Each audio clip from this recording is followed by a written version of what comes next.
Théo Lavabo, découvert dans la France un incroyable talent et interprète de l'entêtant titre Chipolata est de retour à la télévision. Il va faire découvrir son univers culinaire à ses convives dans un dîner presque parfait sur W9. Il se confie à Télé Loisirs sur son expérience dans l'émission.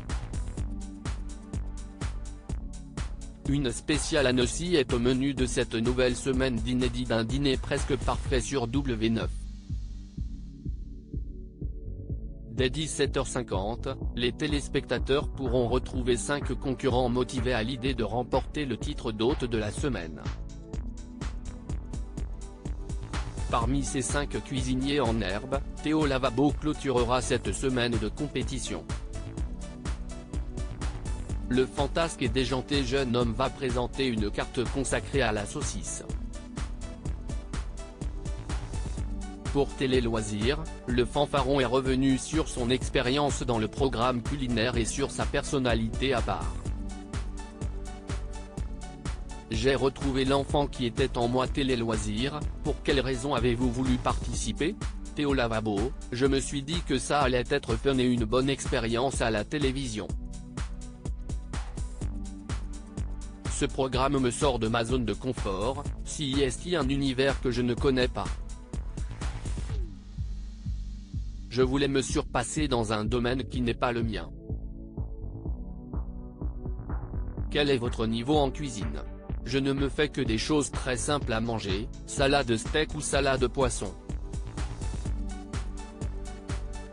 Quand je n'ai pas le temps, je mange surtout des plats préparés. Par contre, quand je reçois des gens, je prends du plaisir à faire de beaux plats et j'essaie de faire de belles choses pour les autres. Quels sont vos atouts dans cette compétition? La créativité. Je veux surprendre avec mes visuels, mon animation et ma décoration de table. Je m'inspire de mes conneries d'enfant. L'entrée que je propose est à l'image de ce qui me faisait rire quand j'étais enfant. Dans ma présentation et mes plats, j'ai retrouvé l'enfant qui était en moi. J'ai décidé de faire revivre mon univers. Votre but, est-il d'amuser les autres dans la compétition? Dans tout ce que je fais, j'aime faire vivre des expériences visuelles, sonores ou gustatives nouvelles. Quand j'ai vu que mes concurrents rigolaient, et qu'ils n'étaient pas mal à l'aise, je me suis dit que j'avais réussi à leur faire ressentir des émotions. J'ai aimé les surprendre. D'où viennent vos idées de farce? Nous faisions des blagues avec ma sœur quand ma mère recevait des invités.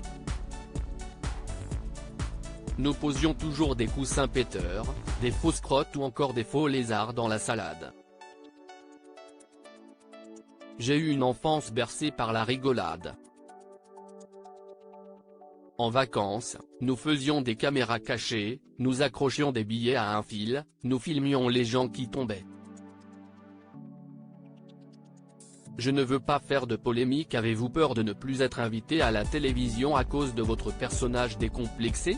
Je trouve qu'on perd un peu en liberté aujourd'hui. On ne peut plus faire de blagues comme avant ou aborder certains sujets. Personnellement, mon fil conducteur est la bienveillance. Je ne veux pas faire de polémique, ça ne m'intéresse pas. J'ai envie de faire rire et de montrer que le ridicule ne tue pas. Il faut s'amuser.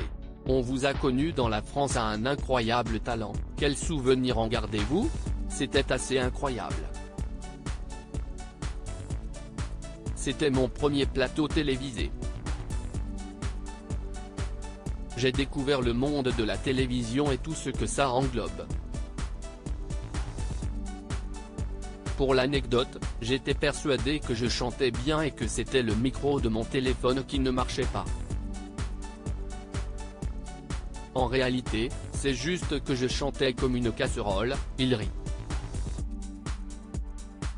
À l'époque, j'avais reçu pas mal d'encouragement malgré ma performance. Je veux vraiment montrer qu'il faut être audacieux. Que vous a apporté cette exposition ? Chipolata, son titre phare présenté dans la France a un incroyable, note de la rédaction, a changé ma vie. Depuis 2 ans, il ne se passe pas un jour sans qu'on ne m'en parle, lu ou entendu ce mot. Ça fait bizarre de me dire ça.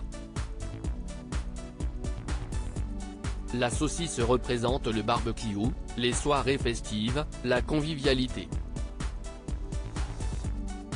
Je m'étais dit que les gens qui voulaient délirer entre potes pendant ces moments auraient envie d'écouter ma chanson. Ce titre a créé quelque chose, on l'entend même pendant les mariages, il rit. Quels sont vos projets futurs ? J'ai sorti un nouveau titre appelé Vernini Vernana.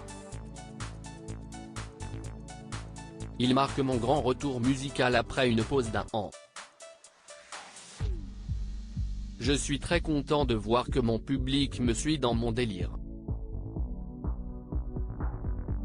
Il y a un vrai message derrière ce son. Je veux faire passer le message que le vernis à ongles n'est pas que pour les femmes. J'ai embrigadé ma mère, ma sœur, mon père dans le clip.